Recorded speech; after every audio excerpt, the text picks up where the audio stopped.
Hello everyone, this is Preheat. Welcome back to another World of Warcraft video. Today we're going to be discussing a topic that I have stayed silent about for long enough, and I think it's finally time to give my thoughts on this. So we have more information on a quote-unquote third spec for Evoker. This is obviously something that is not confirmed in any way, just to put it out there, right? I was thinking about maybe doing like an April Fool's video on this, but then I decided against it. I just want to give you all the facts on this. Okay, so basically, third spec for Evoker is something that is referenced in the game files, right? So people have been data mining this data. There's nothing that is confirmed about it. Blizzard hasn't said that that they're coming out with the spec. It just seems like there's things that were maybe left in the game. Perhaps they were thinking about this before the expansion dropped and they forgot to remove these references, or it could be something that's maybe a reference for maybe down the line. I think the chance of getting a third spec in 10.1 is very low. I would love to be proven wrong on this though, because I would just love to have more Evoker specs to play. But I'm just putting out there that I don't think we're getting a spec in 10.1. I think it's more likely that we're either getting some sort of new fancy look to us, right? Like maybe our spells, Shadow Flame, like the Green Warlock Flame, right? It could be something like that. There was an allusion to the last boss dropping something that Evokers want to grab that is not a staff, right? So it might just be like Shadow Flame stuff. But yeah, so let's assume that we are getting a third spec, okay? And let's hypothesize about what this is based on the evidence and the information that we have so far. So Wowhead just came out with this post today, and it says data mine quest hints at a third Evoker specialization. And basically, I'm just going to cut through all of this stuff here and just give you the TLDR. So there's a voice line. This is Neltharion speaking, okay? So Neltharion says, Sarkath, my devastator, you shall rend foes with the powers of the red and blue dragonflight. That's us. Viridia, my preserver, you shall heal our allies with the graces of green and bronze dragonflights. And then this is the part that people are focusing on. In Emberthal, you will wield the essence of the black dragonflight to augment those around you with my power. By my command, kneel and obey. So, I mean, this is really it, right? Like they're basically saying in the game text that there is a third type of Evoker, a third flavor, if you will. And they have augmenting powers. Could this be some sort of bard? Could it be like a tank? We'll have to keep our eyes on this to see what happens. I think it would be a little bit interesting if Blizzard were to maybe introduce like a support class, like a bard that isn't a healer, just because it would just be a new thing, right? But I would much rather see it just be a tank spec. Like I feel like Black Dragonflight, to me, that just immediately tells me like tank, and we've never had a male tank too. And also I would love to be able to tank on my Evoker. So Blizzard, if you're listening, please make this a tank spec. That would be great. I can also buff my allies too, and we can, fit in that part of it if we need to. But yeah, give me a tank spec. That would be so great. I don't want to heal, but tanking actually sounds pretty fun. But yeah, so if you want more information on this, I have both of the articles in the description below, basically where we have all the references to this new specialization, right? Remember, all of this is because a quest basically had the text new specialization remembered toast, which is like a flash on your screen just saying that. So that's where all of this comes from, right? It's all in the data somewhere. It's being teased basically in there. Could it be something that was left behind on accident? Could it be something that's intentional that they're trying to tease us with? Who knows? But I want to spend the rest of our time here, since you're already in this video, talking about something that's very important that I really think we need to focus on a little bit more than a third specialization, which is Devastation Evoker's issues coming in 10.1. So in 10.1, we are having a huge overhaul to the talents, right? Basically, the talents are being completely reworked in the sense that they're changing how the Feed the Flames works, they're changing how causality works, and a lot of these changes are having a pretty negative effect on how Devastation plays in the PTR. I've been playing it quite a bit, and I've been doing the raid testing, and I can confirm that the single target damage is still okay, right? But obviously I'm still using the staff, and losing the staff is a pretty big loss. But okay is not great, especially when your execute damage is basically tank damage, right? And also the fact that causality works the way it does with the new redesign is not great at all. So just to give you a little background, the new causality talent makes it so that channeling Disintegrate makes it so your Fire Breath and Eternity Surge recharge faster.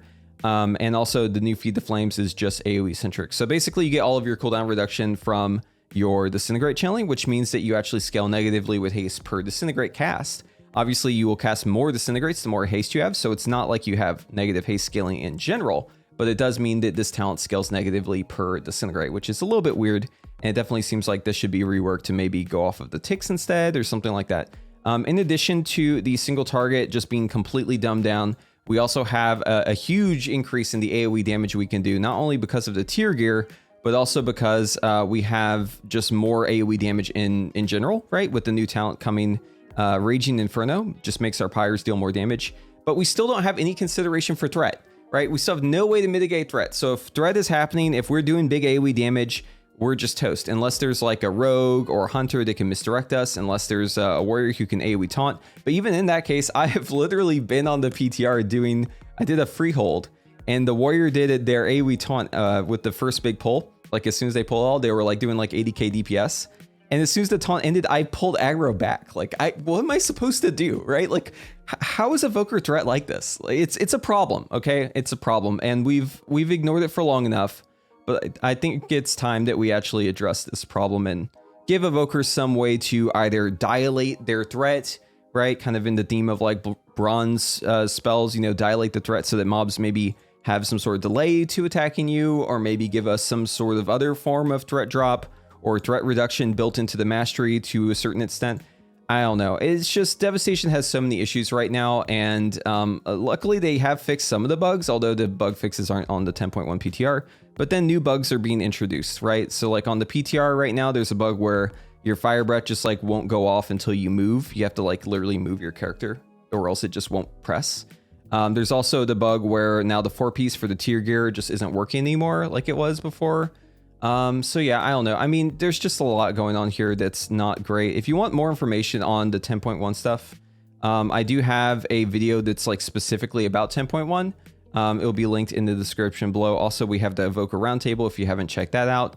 And if you haven't checked out the feedback forums, there's a fantastic post by Jericho that kind of details all of the issues that we're seeing with Devastation Evoker currently. And I've also given some of my feedback here as well. I definitely recommend, if you have any interest in Devastation, that you come here to the forums and you make a post kind of talking about what you see as an issue. I feel like this is something where maybe if more of us talk about it, then maybe they'll look into it and give us some information. But right now they have been radio silent. There's been no communication back ever since the changes, which were a while back, right? This was, I mean, at like basically the start of the month is when we had these changes first come through, and we still haven't seen any news about them changing this or reevaluating decisions or, you know, reworking any of these abilities. It's just kind of, it's looking a little sad right now. And I'm excited for like how Evoker's going to play in Mythic Plus, at least when it comes to the AoE damage. But obviously I'm a little bit worried about threat. And I'm also mainly worried about just like the single target aspect of Evoker. Like the single target just feels really boring and slow. And you're pressing a button on average once every 2 seconds. It's got the lowest APM of any class. I keep saying this, but like it really, you feel that. Like you feel that a lot. Like most classes press buttons twice as fast as Devastation. It's not like it's just slightly lower. It's like lower by a lot. And stuff like losing the Dragon Rage extension, we no longer have a way to kind of express our skill as Evokers because, you know, Dragon Rage is always going to be kind of a set amount of time. Stuff like our Empower spells always coming off cooldown at the same time now because their cooldown reduction is exactly the same as opposed to how it is currently where, you know, Feed the Flames is 2 seconds on Fire Breath and then Causality is 1 second on Eternity Surge. Now, since they're both exactly the same, you can pretty much just use them back to back unless you have the tier bonus. And the fact that we aren't clipping anymore or just doing anything different in our cooldowns now just makes it feel like you're kind of just doing the same rotation the whole time. I don't know. Overall, I'm just very, very saddened by the Evoker changes in single target, and I really wish that they would take a different approach to how they're doing this. And if they are going to remove clipping, which I feel like is a net positive, right? Clipping is obviously, it's not intuitive, let's be honest, right? But if you're going to remove that, you need to make something happen else, right? You need to give us something else to be able to feel like we're actually doing a rotation and not just kind of pressing the buttons in the same order the whole time in the fight. It's just, WoW has gone beyond that, right? Like that's cast sequence macros, all that stuff back in Wrath of the Lich King. That was the thing, right? Let's not have that happen in modern WoW. I feel like there's not really a place for that anymore. But yeah, anyway, so my suggestion for this is to maybe make it so that during Dragon Rage, your disintegrate channels like 30% faster. That would basically make it so that you still have like the same pace in Dragon Rage, but you instead have instead of clipping, like you would actually let them fully cast. and also make it so that we can get those Dragon Rage extensions again, right? Because if we aren't able to extend our Dragon Rages, then we're going to have serious issues in execute. Like, our damage might be good now, but even if you look at how good it is currently, you're still looking at a phase 3 damage where you're basically down there with the tanks. And that is with the Dragon Rage extension stuff, where we're having much higher uptime on Dragon Rage than we will in the patch. And in the patch, our single target tuning is much lower, so we will need tuning to make our single target go up. We're losing 10% of our damage in this patch. 10% of our single target damage is just going away. But anyways, I know this was kind of a clickbait video because I said I was going to be talking about the third spec, and then I just ended up ranting about the issues with Devastation Evoker in 10.1. But this is really something that's important to me, and I hope that they reevaluate these changes. So anyways, if you like this video, be sure to give it a like. And if you want to see more of my content, be sure to subscribe, and hopefully I see you in the next one.